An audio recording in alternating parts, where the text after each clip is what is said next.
Pak Hasan duduk termenung di depan rumahnya yang kecil. Malam itu langit tampak kelabu, seolah menyerap semua cahaya bulan, membuat kampung kecilnya terasa lebih sepi dari biasanya. Angin berhembus pelan, membawa serta aroma tanah basah dan suara jangkrik yang terdengar sayup. Di dalam rumah, Bu Siti sibuk mengipasi tubuh Salim yang terbaring lemah di atas tikar.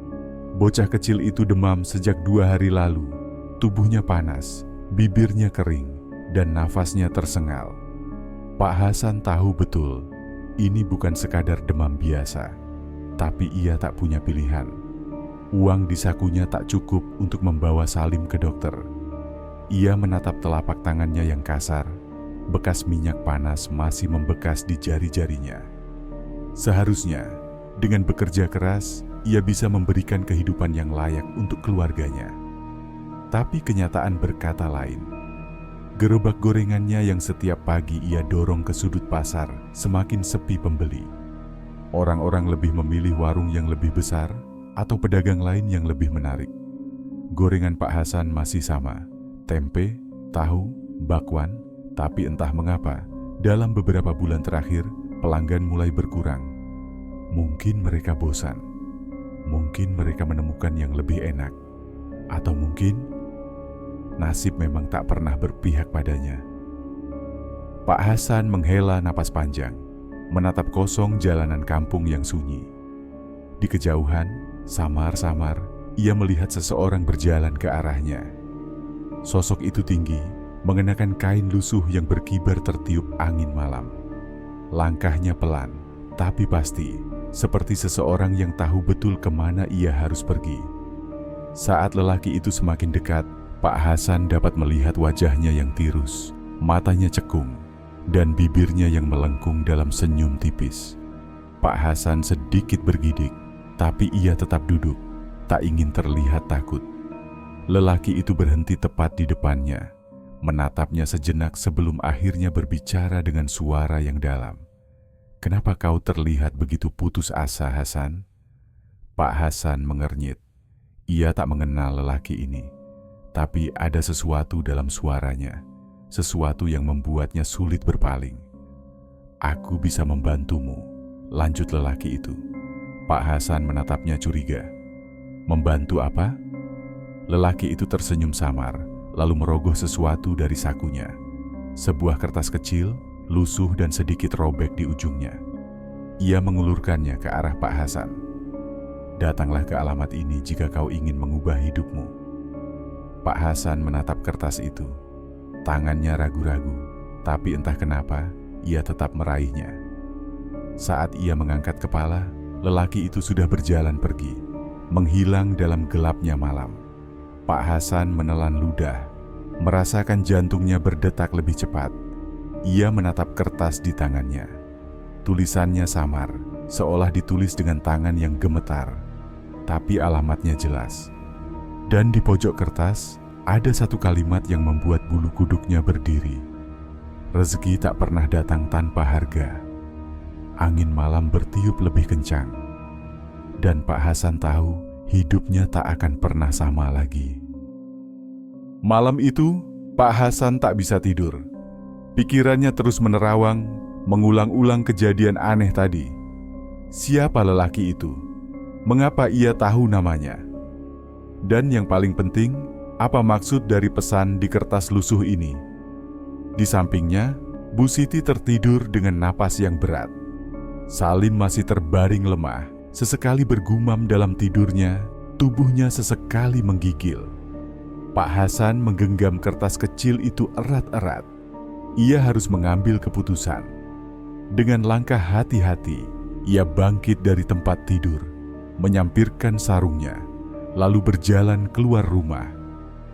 Malam masih sunyi, hanya suara dedaunan yang bergesekan ditiup angin. Di ujung jalan, ia melangkah menuju alamat yang tertera di kertas itu. Alamat itu membawanya ke sebuah jalan kecil di pinggir kampung. Jalan yang jarang dilalui orang karena konon katanya menuju ke tanah yang sudah lama tak dihuni. Pak Hasan ragu sejenak, tapi dorongan dalam dadanya terlalu kuat untuk diabaikan. udara di sekitar terasa lebih dingin. Setelah berjalan beberapa ratus meter, ia melihat sebuah rumah tua berdiri di ujung jalan. Rumah itu tampak reot, dengan dinding kayu yang mulai lapuk dan atap yang ditumbuhi lumut. Namun di dalamnya, samar-samar terlihat cahaya lampu minyak yang berpendar. Pak Hasan berhenti di depan pintu. Tangannya sedikit gemetar saat ia mengangkatnya untuk mengetuk. Tok, tok. Tak ada jawaban. Angin bertiup, membuat daun-daun kering di halaman berputar. Saat ia hendak berbalik pergi, suara berderit terdengar. Pintu terbuka sedikit, menampakkan sosok yang berdiri di dalam. Lelaki yang tadi, ia tersenyum tipis, seperti sudah menunggu. Masuklah Hasan, aku tahu kau akan datang. Pak Hasan tak berkata apa-apa. Dengan langkah ragu, ia melewati ambang pintu, masuk ke dalam rumah yang diterangi cahaya remang. Begitu pintu tertutup di belakangnya, aroma aneh menyambutnya. Bau kayu terbakar, bercampur dengan sesuatu yang lebih pekat, lebih menyengat. Di dalam, rumah itu tampak lebih besar dari yang ia kira. Rak-rak kayu berisi botol-botol kaca berjejer di dinding, masing-masing berisi cairan dengan warna yang berbeda. Di tengah ruangan ada meja bundar, dan di atasnya sebuah wajan kecil berisi minyak yang tampak lebih gelap dari minyak biasa. Lelaki itu duduk di seberang meja, menatap Pak Hasan dengan tatapan yang sulit diartikan. "Kau butuh pertolongan, bukan?" tanyanya. Pak Hasan menelan ludah, lalu mengangguk. "Anakmu sakit, daganganmu sepi, kau lelah berjuang tapi tak ada hasil. Aku bisa memberimu jalan keluar." Pak Hasan menatap minyak hitam dalam wajan itu. Di permukaannya, ia bisa melihat pantulan wajahnya sendiri, tapi ada sesuatu yang aneh, seperti ada bayangan lain yang bergerak di dalamnya. "Apa ini?" tanyanya, suaranya sedikit bergetar. Lelaki itu tersenyum, lalu meraih sebuah botol kecil di rak belakangnya. Ia menuangkan sedikit cairan ke dalam wajan. Seketika, minyak itu beriak pelan, mengeluarkan suara berdesis. "Minyak ini akan membuat gorenganmu berbeda, lebih renyah, lebih lezat. Orang-orang akan mencarinya, akan menginginkannya.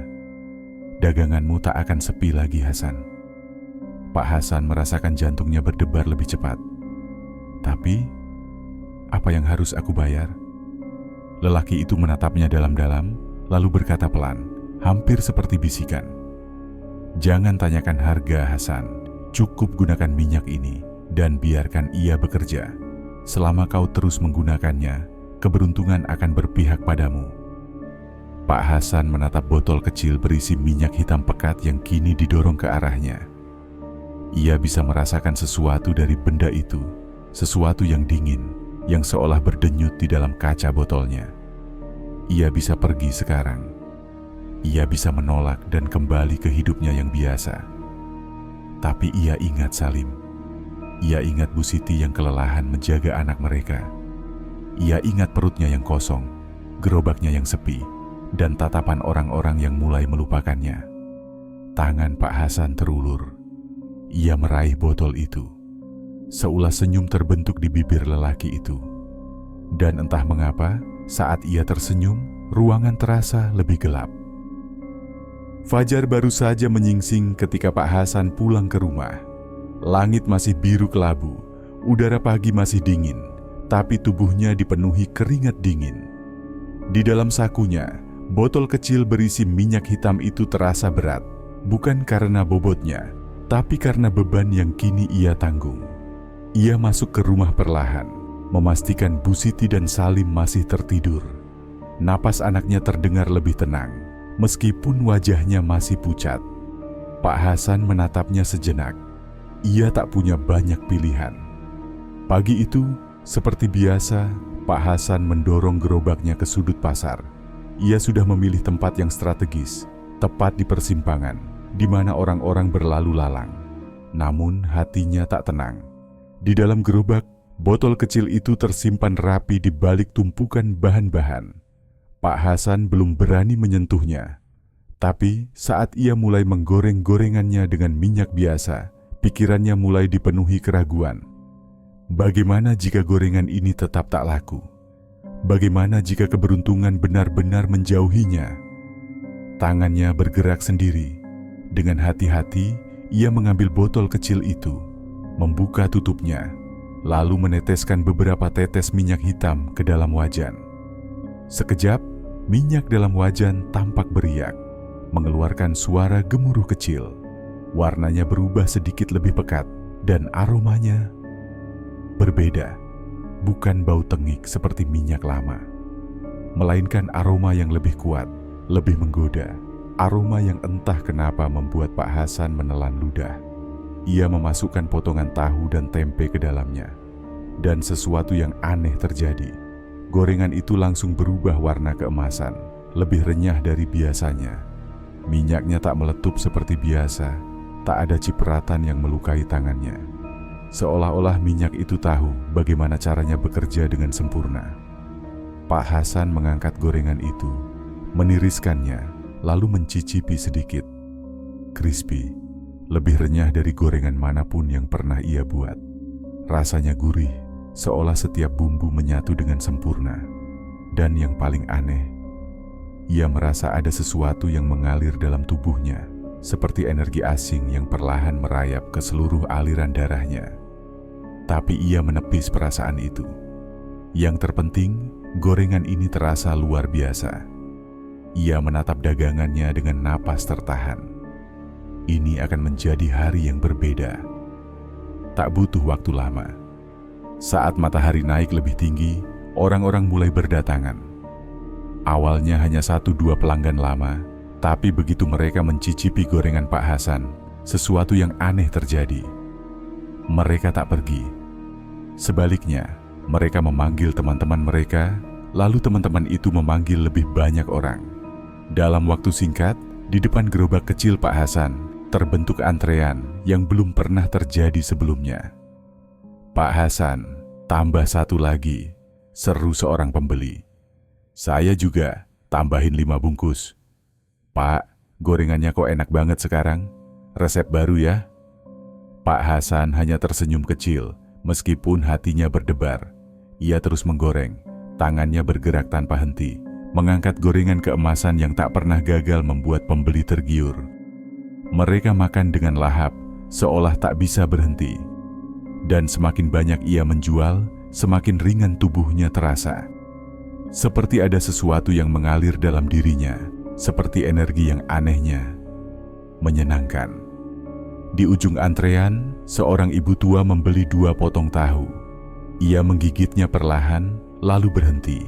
Matanya membulat.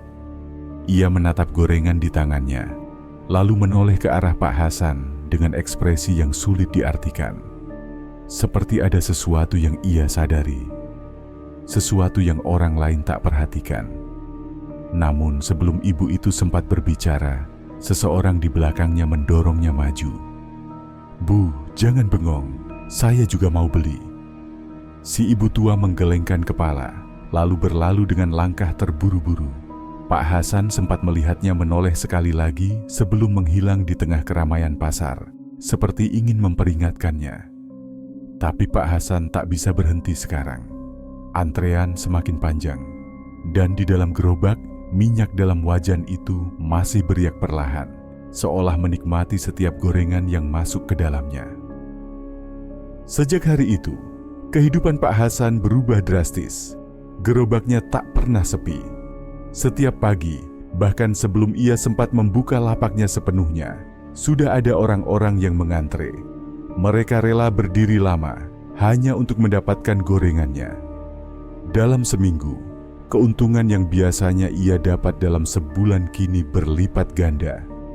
Uang mengalir deras ke tangannya. Tak ada lagi gorengan yang tersisa. Tak ada lagi malam-malam panjang yang ia habiskan dalam kegelisahan, memikirkan bagaimana cara bertahan esok hari. Dan yang paling penting, Salim sembuh. Tanpa perlu dibawa ke dokter, anaknya mulai membaik.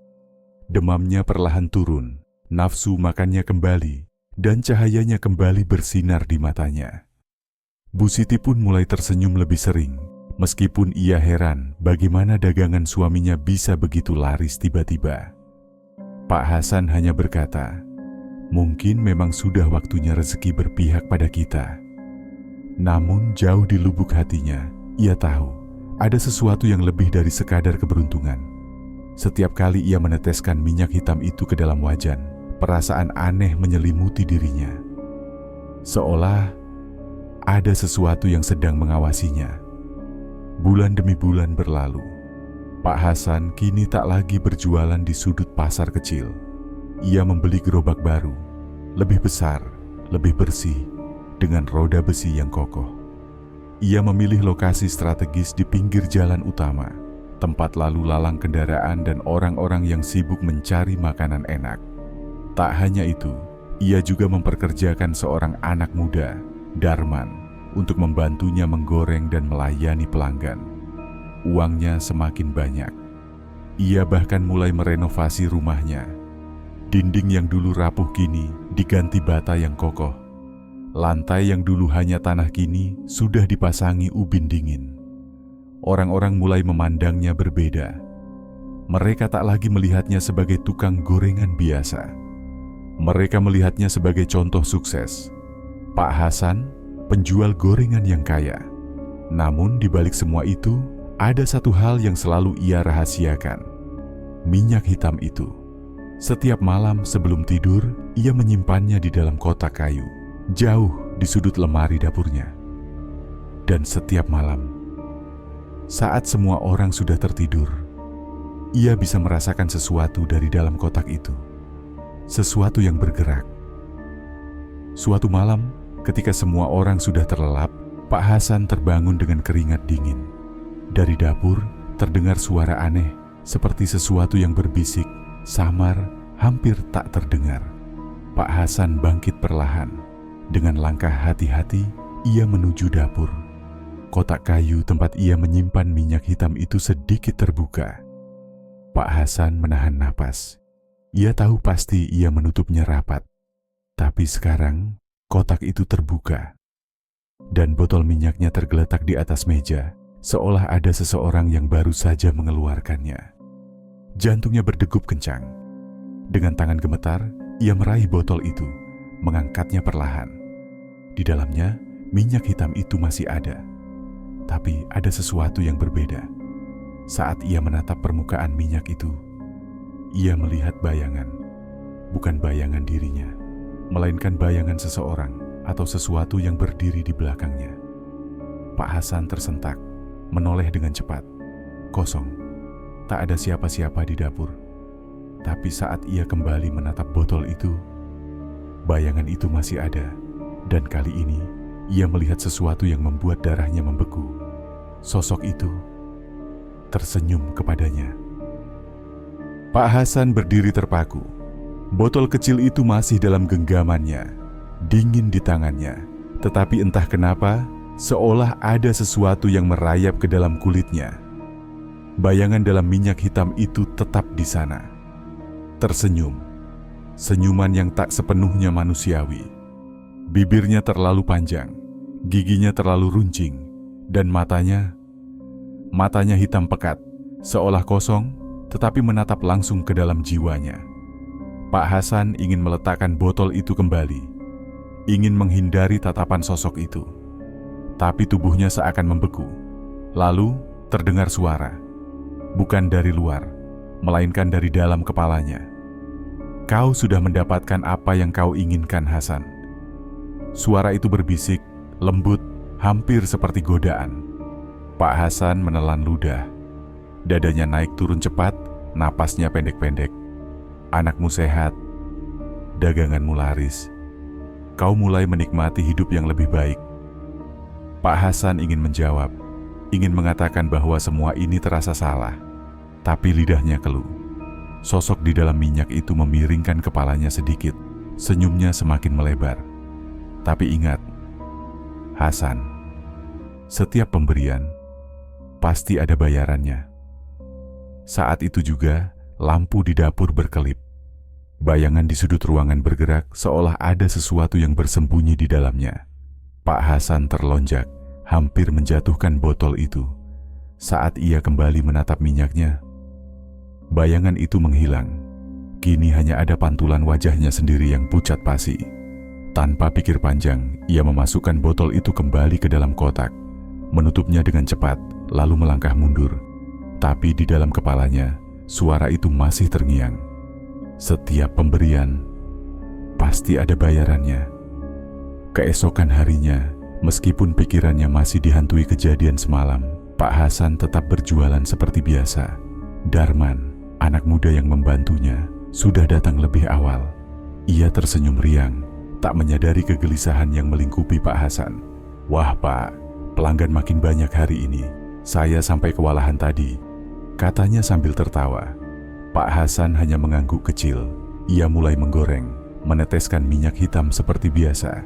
Namun, kini setiap kali ia menuangkannya, ia merasa ada sesuatu yang bergerak dalam wajan.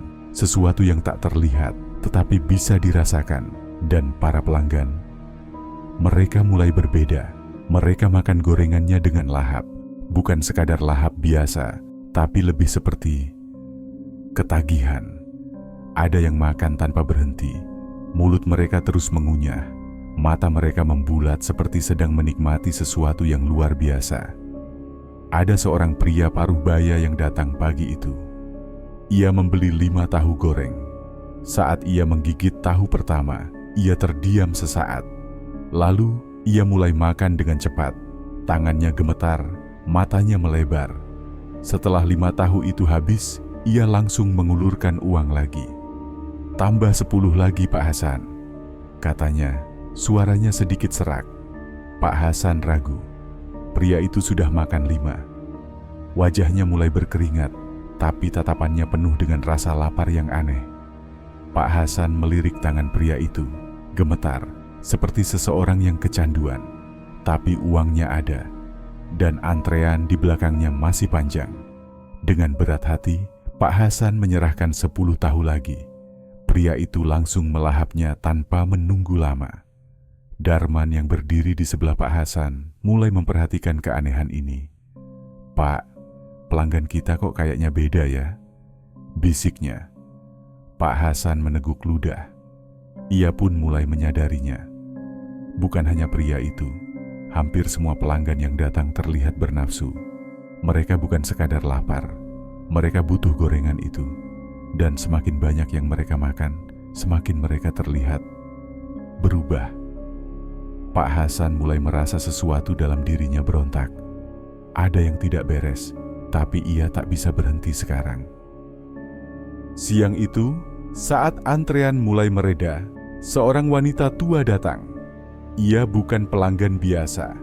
Pakaiannya lusuh, wajahnya dipenuhi kerutan, dan matanya menyiratkan sesuatu yang tak bisa dijelaskan. Ia berdiri di depan gerobak tanpa berbicara, hanya menatap Pak Hasan lama. Lalu ia berkata lirih, "Hasan, kau harus berhenti." Pak Hasan terdiam, napasnya tercekat. Wanita itu menatapnya lekat-lekat, seperti bisa melihat langsung ke dalam dirinya. "Kau tahu ada yang salah, kan?" Suaranya hampir seperti desiran angin, pelan tetapi menusuk. Pak Hasan menelan ludah, melirik Darman yang juga tampak bingung.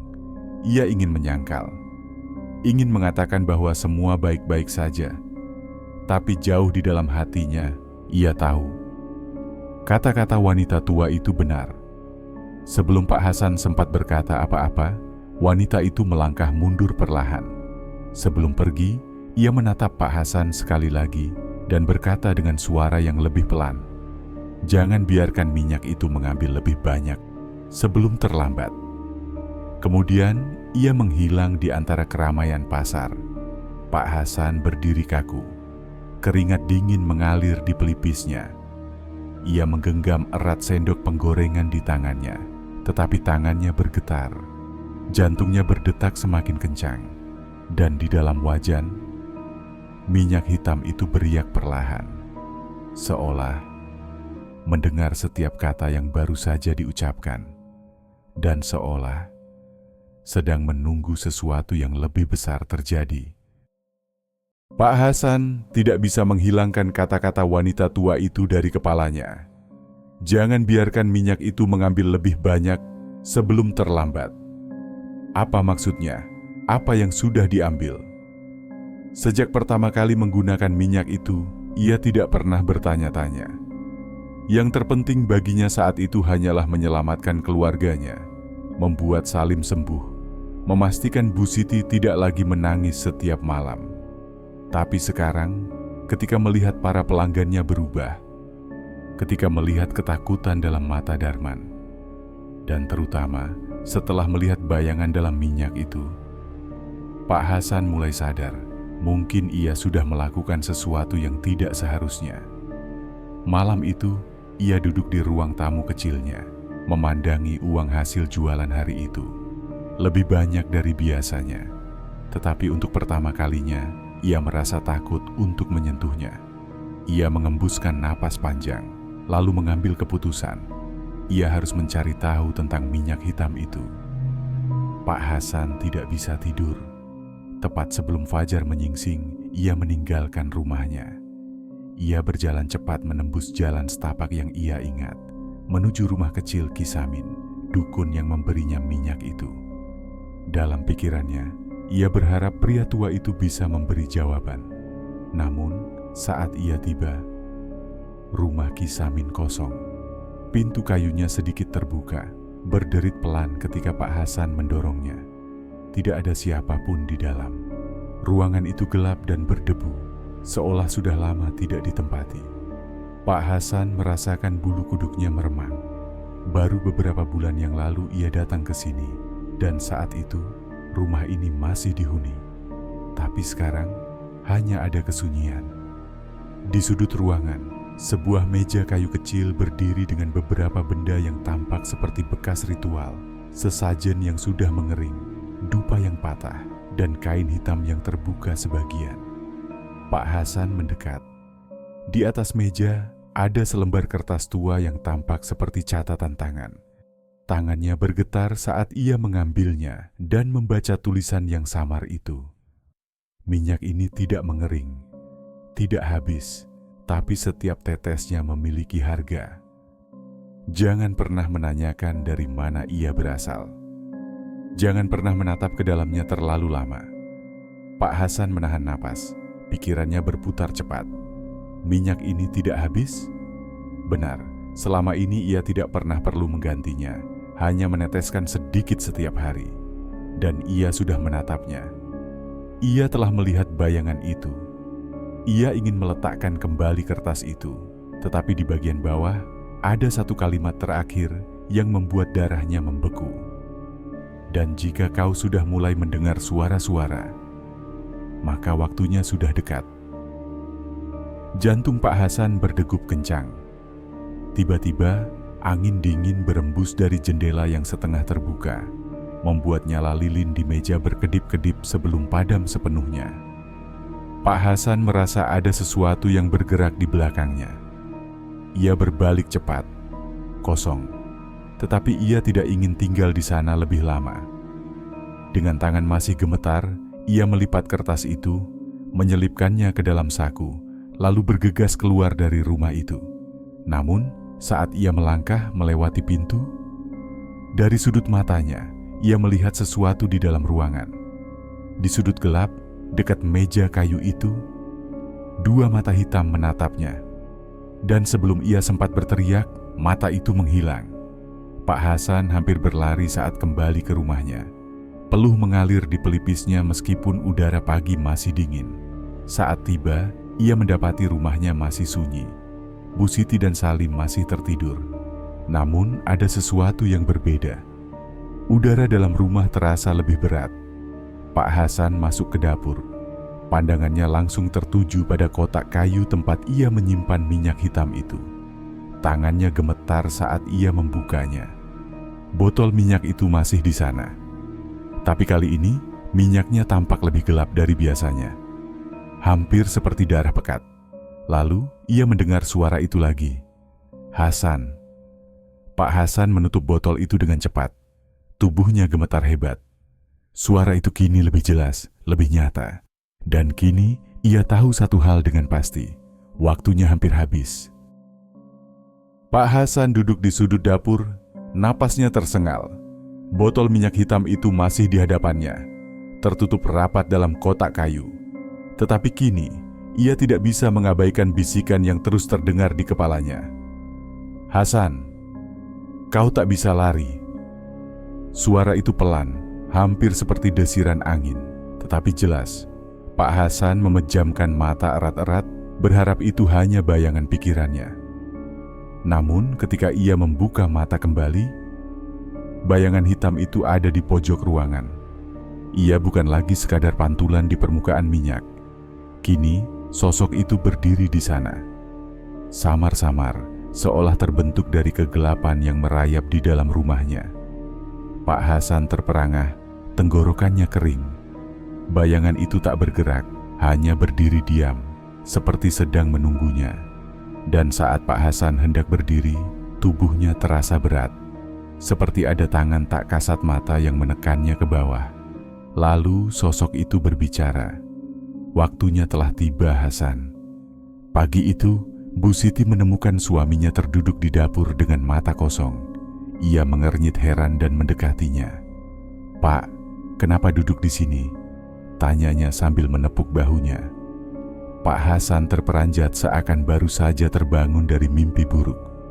Ia menoleh, menatap istrinya dengan wajah pucat. Bu Siti menatapnya penuh khawatir. "Pak, sakit?" Pak Hasan hanya menggeleng pelan, tapi dalam hatinya ia tahu ada yang tidak beres. Saat ia berdiri dan melangkah keluar dapur, sesuatu terasa aneh. Rumahnya masih sama, tapi ada sesuatu yang hilang. Sesuatu yang tak bisa ia jelaskan dengan kata-kata. Ia melangkah ke kamar, menyingkap ke lampu tempat Salim tidur. Anaknya masih di sana, tertidur nyenyak. Tapi entah kenapa, Pak Hasan merasa jantungnya mencelos. Ia menatap wajah Salim lebih lama. Ada sesuatu yang berbeda. Tak ada lagi rona sehat di pipinya. Kulitnya tampak lebih pucat, lebih dingin. Seolah ada sesuatu yang tersedot darinya. Pak Hasan buru-buru menempelkan telapak tangannya ke dahi anaknya. Dingin. Bukan dingin seperti orang sakit. Dingin seperti sesuatu yang perlahan kehilangan kehidupannya. Pak Hasan terhuyung mundur. Ia teringat bisikan di rumah Kisamin. Setiap pemberian pasti ada bayarannya. Dan kini ia tahu apa yang telah diambil darinya. Hari itu Pak Hasan tetap berjualan. Bukan karena ia ingin, tapi karena ia merasa tak punya pilihan lain. Tangannya gemetar saat menuangkan minyak hitam ke dalam wajan. Gelembung-gelembung kecil muncul di permukaan minyak, tetapi kali ini ada sesuatu yang berbeda. Dari dalam minyak muncul bau aneh, bau anyir. Pak Hasan menyadarinya, tapi ia pura-pura tak melihat. Darman, anak muda yang biasa membantunya, juga tampak gelisah. "Pak, minyaknya kayak beda ya?" tanyanya hati-hati. Pak Hasan hanya menggeleng pelan. "Masak saja seperti biasa," katanya dengan suara bergetar. Darman ragu, tetapi ia menurut. Namun saat gorengan pertama selesai dan diberikan ke pelanggan, sesuatu yang aneh terjadi. Pria yang membeli gorengan itu menggigitnya dengan lahap. Lalu terdiam. Tangannya bergetar. Matanya membulat, pupilnya melebar, seperti seseorang yang baru saja melihat sesuatu yang mengerikan. Mulutnya terbuka, tetapi tidak ada suara yang keluar. Dan kemudian, tiba-tiba, pria itu tersenyum. Senyuman lebar, terlalu lebar, seakan wajahnya dipaksa tersenyum lebih besar dari yang seharusnya. Pak Hasan mundur selangkah. Darman menelan ludah. Pelan-pelan, pria itu berjalan pergi tanpa mengucapkan sepatah kata pun. Tapi senyumnya tetap di sana. Tetap lebar. Tetap tidak wajar. Pak Hasan menutup gerobaknya lebih cepat hari itu. Ia pulang dalam diam, pikirannya kacau. Salim semakin pucat. Para pelanggannya mulai menunjukkan tanda-tanda aneh. Dan kini, ia tak bisa lagi mengabaikan kenyataan. Ia telah membuat perjanjian dengan sesuatu yang tidak seharusnya. Dan sekarang, ia harus menemukan cara untuk menghentikannya. Sebelum semuanya terlambat. sebelum sesuatu yang lebih buruk terjadi, sebelum minyak hitam itu menuntut lebih banyak. Pak Hasan duduk di tepi ranjang, menatap Salim yang terlelap. Anaknya masih bernapas, tapi napasnya lebih lambat dari biasanya. Tubuhnya semakin pucat, hampir seperti bayangan dirinya yang dulu ceria. Pak Hasan menggenggam tangan kecil Salim. Dingin, terlalu dingin. Ia menghela napas panjang, mencoba mengusir ketakutan yang menggerogoti pikirannya. Tetapi dalam hatinya, ia tahu, minyak itu mengambil sesuatu dari anaknya. Mungkin sejak pertama kali ia menggunakannya. Dan sekarang, semakin lama ia terus berjualan, semakin banyak yang diambil. Ia harus menghentikannya. Malam itu, setelah memastikan Salim tertidur, Pak Hasan berjalan ke belakang rumah. Ia mengeluarkan botol minyak hitam itu dari dalam kotak kayu, memandanginya di bawah sinar lampu redup. Cairannya tampak lebih pekat, nyaris seperti darah yang membeku. Pak Hasan menelan ludah. Ia ingin membuangnya, mengakhiri semuanya. Tetapi saat ia mengangkat botol itu, suara berbisik kembali terdengar di telinganya. "Hasan, kau sudah berjanji." Pak Hasan tersentak, memandang sekeliling dengan napas tertahan. Tidak ada siapapun, hanya kebun kecil di belakang rumah dan angin yang berembus pelan. Ia menggenggam botol itu erat. Mungkin jika ia membuangnya ke sungai, mungkin semuanya akan berakhir. Tapi sebelum ia sempat melangkah lebih jauh, suara itu berubah. Bukan lagi bisikan, melainkan suara tawa kecil, rendah dan dingin. Lalu tiba-tiba, tangan Pak Hasan terasa berat. Ia tidak bisa mengangkat botol itu lebih tinggi, seolah ada sesuatu yang mencengkeramnya. Dan saat ia menatap botol itu, cairannya bergerak. Tidak, bukan sekadar bergerak. Seperti ada sesuatu di dalamnya, sesuatu yang hidup. Pak Hasan tersentak mundur, hampir menjatuhkan botol itu. Jantungnya berdegup kencang. Suara itu berbisik lagi, lebih dekat. "Kau tak bisa lari, Hasan."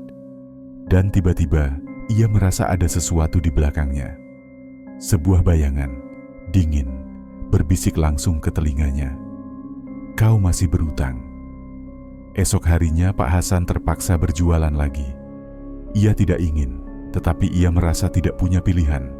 Minyak itu masih ada, dan ia merasa semakin terikat padanya. Saat ia menuangkan minyak ke dalam wajan, cairan hitam itu beriak pelan, seolah menunggu.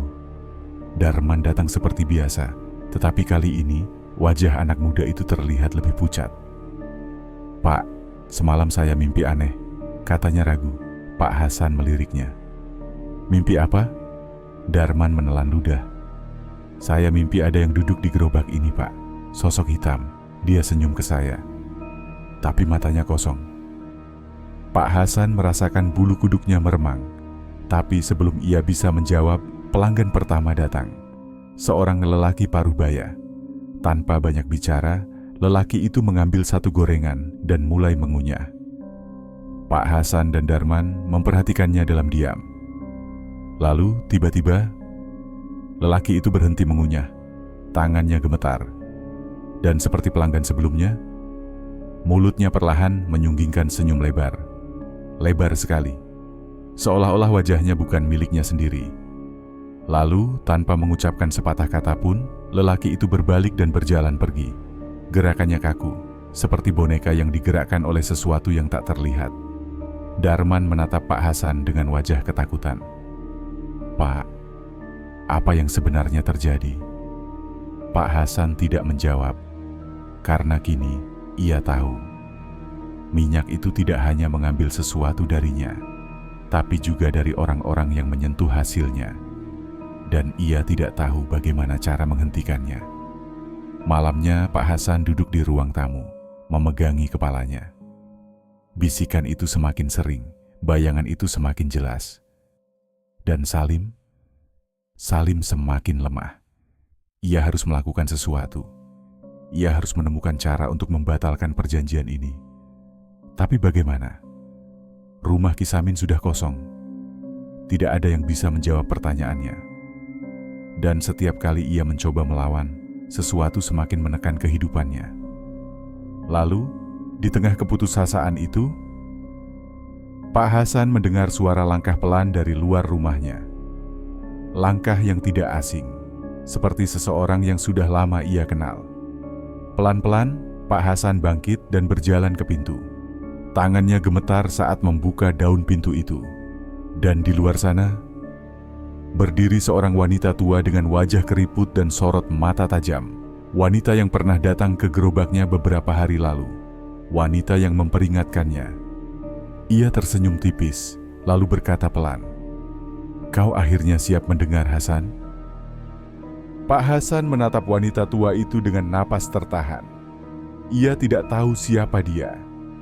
Tapi jauh di dalam hatinya, ia merasa wanita ini punya jawaban yang selama ini ia cari. Sesuatu disorot matanya, campuran antara belas kasih dan peringatan, membuat Pak Hasan bergidik. Tanpa banyak berpikir, ia melangkah ke samping, memberi isyarat agar wanita tua itu masuk. Wanita itu berjalan pelan, langkahnya nyaris tanpa suara. Begitu duduk di kursi kayu dekat meja, ia menatap Pak Hasan lama.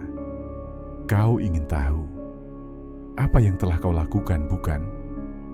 Katanya dengan suara pelan, tapi jelas. Pak Hasan menelan ludah. "Saya hanya ingin menyelamatkan keluarga saya." Wanita itu tersenyum tipis, tapi senyuman yang tanpa kehangatan. "Kau pikir itu hanya tentang keluargamu?" Pak Hasan diam. Ia tidak punya jawaban. Ia hanya ingin uang lebih, hanya ingin Salim sembuh. Tapi kini, ia tahu semuanya jauh lebih dalam dari itu.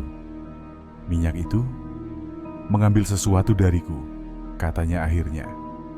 Wanita tua itu mengangguk. "Bukan hanya darimu, tapi dari semua yang menyentuhnya." Pak Hasan mencengkeram lututnya. Ia sudah menebak itu, tapi mendengarnya secara langsung membuat perutnya mual. "Dari mana minyak ini berasal?" tanyanya. Wanita tua itu menghela napas, lalu mulai berbicara. "Minyak itu bukan minyak biasa," kata wanita itu pelan. "Ia bukan sekadar pesugihan, bukan sekadar pembawa rezeki. Minyak itu adalah perantara, penghubung antara dunia ini dan sesuatu yang lebih gelap." Pak Hasan merasakan keringat dingin mengalir di pelipisnya. "Sesuatu yang lebih gelap?" Ulangnya nyaris berbisik. Wanita tua itu mengangguk. "Ada yang harus memberi, dan ada yang harus menerima. Setiap tetes minyak itu mengambil sesuatu sebagai gantinya." "Nyawa?" tanya Pak Hasan langsung. Wanita itu menggeleng. "Bukan nyawa, bukan secara langsung." Pak Hasan menahan napas. "Lalu apa?" Wanita itu menatapnya lama. Lalu dengan suara nyaris berbisik, ia menjawab, "Jiwa." Pak Hasan terdiam. Di kepalanya, ia melihat bayangan para pelanggan yang tersenyum aneh setelah memakan gorengannya. Melihat Salim yang semakin pucat setiap hari. Jiwa. Minyak itu mengambil jiwa mereka. "Kau sudah terlalu jauh, Hasan," kata wanita itu akhirnya. Pak Hasan menatapnya dengan mata penuh ketakutan. Lalu bagaimana cara mengakhiri ini? Wanita tua itu terdiam sejenak, lalu menghela napas panjang. "Menghentikan minyak itu bukan hal yang mudah," katanya.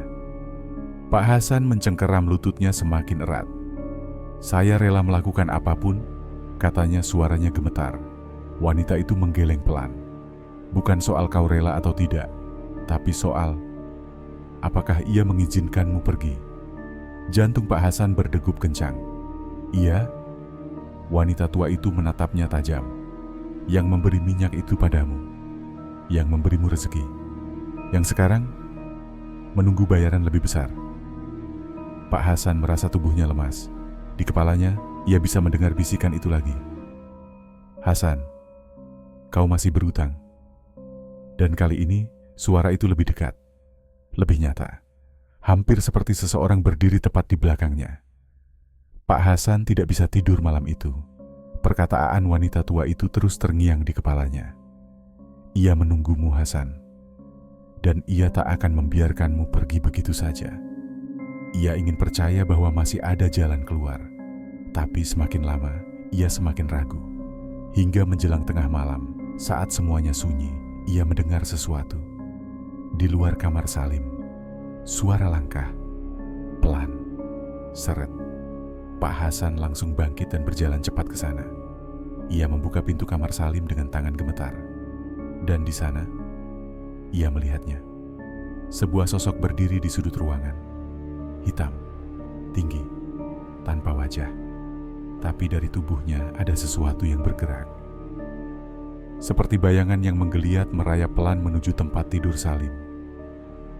Pak Hasan ingin berteriak, tapi tubuhnya kaku. Dan saat sosok itu menoleh ke arahnya, ia tersenyum. Senyuman yang tidak seharusnya ada di dunia ini. Pak Hasan berdiri kaku di ambang pintu kamar Salim. Bayangan itu masih di sana, tinggi, gelap, berpendar samar, seolah tubuhnya bukan milik dunia ini. Dan senyumannya, senyuman yang tak seharusnya dimiliki oleh sesuatu yang hidup.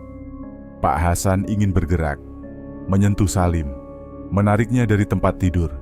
Tapi kakinya terasa berat, seolah ada tangan tak terlihat yang menahannya.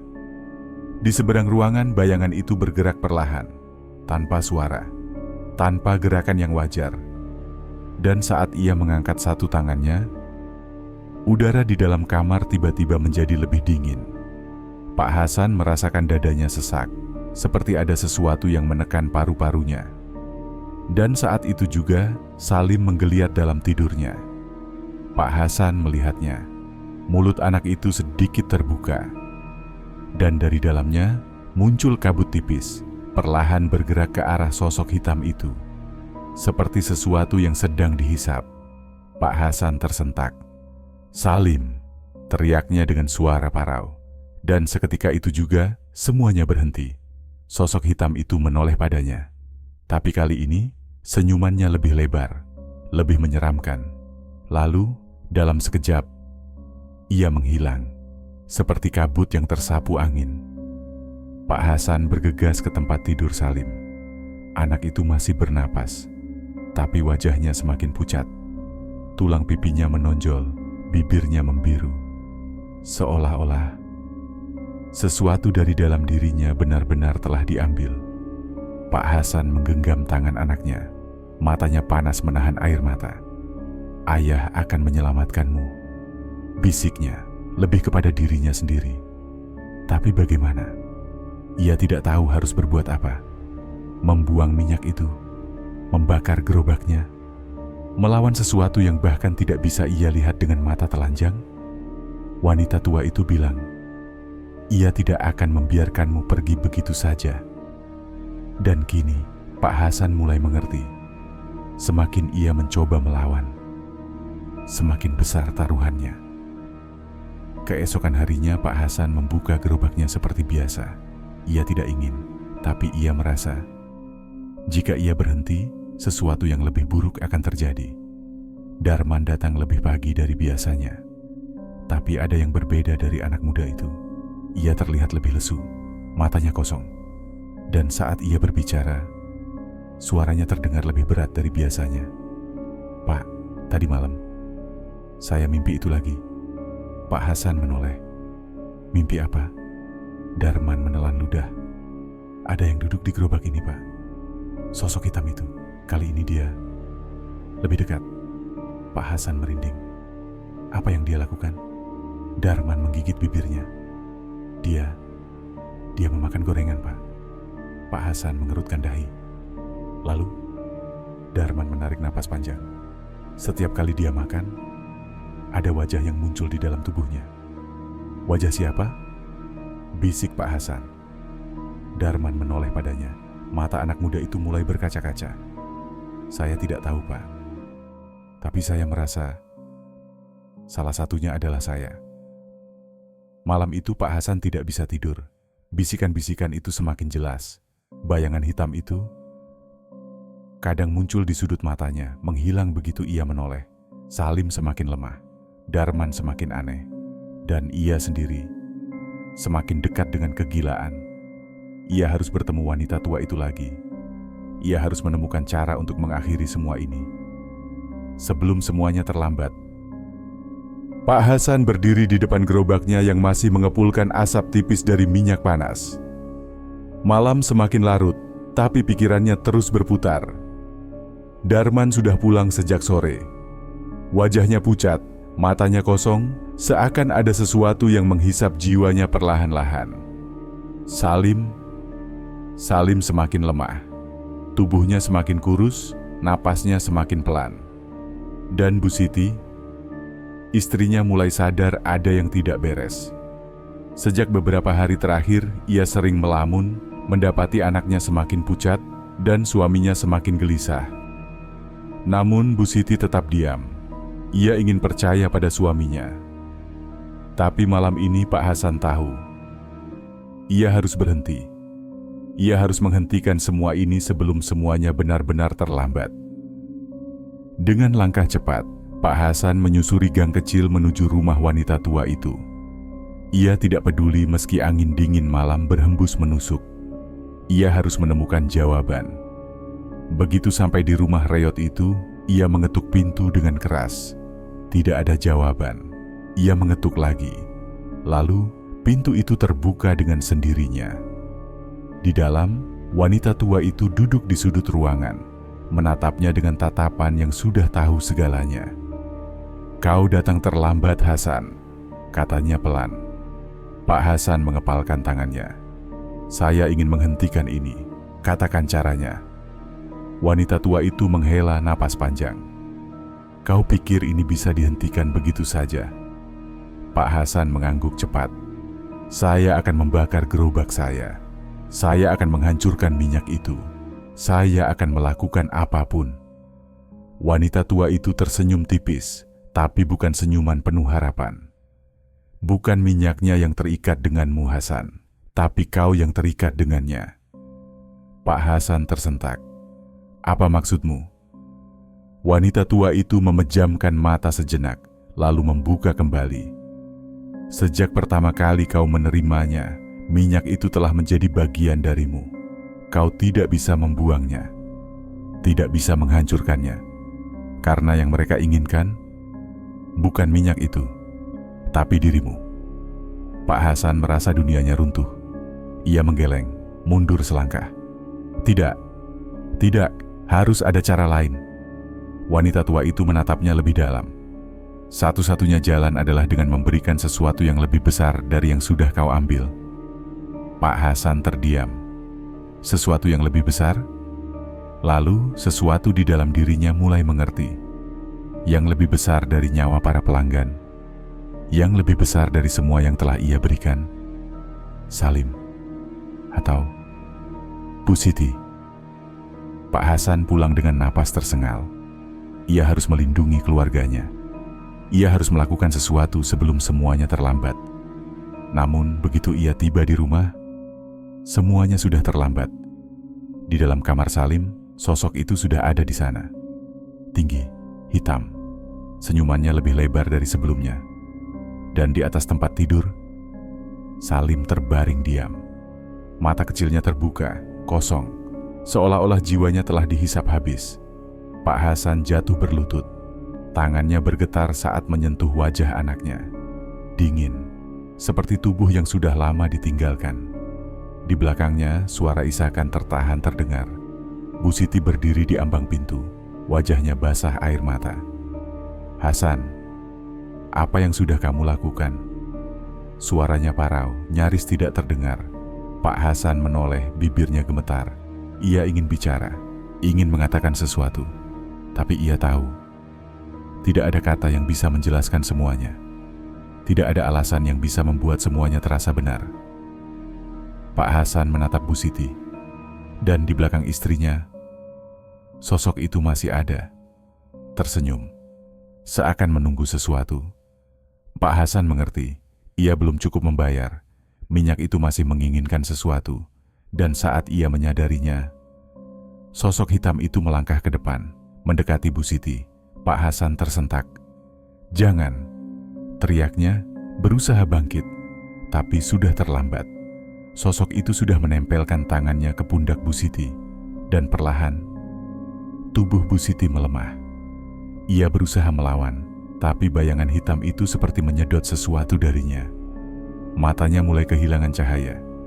Tangannya jatuh lemas ke samping tubuhnya, dan dalam beberapa detik ia ambruk, tidak bergerak. Pak Hasan menjerit, berlari menghampiri istrinya, mengguncang tubuhnya yang dingin. "Siti, Siti bangun!" Tapi Bu Siti tidak bergerak. Pak Hasan merasakan seluruh dunianya runtuh.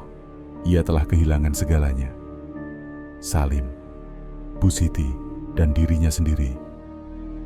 Pagi itu, orang-orang menemukan rumah Pak Hasan dalam keadaan sunyi. Gerobaknya terbakar habis di pinggir jalan. Darman menghilang. Dan di dalam rumah, Pak Hasan ditemukan terduduk di lantai, tubuhnya kaku, dengan mata terbuka menatap langit-langit. Di sisinya, Bu Siti dan Salim terbaring berdampingan. Wajah mereka tersenyum. Senyuman yang lebar, tidak wajar. Seolah-olah sesuatu telah mengambil sesuatu yang seharusnya tidak diambil. Sejak saat itu, di tempat gerobak Pak Hasan dulu berada, beberapa orang mengaku melihat bayangan hitam berdiri di sana, menunggu, tersenyum. Mungkin mencari korban baru. Terima kasih telah menonton video ini. Jangan lupa untuk like, komen, dan subscribe, serta nyalakan notifikasi agar tidak ketinggalan video-video selanjutnya.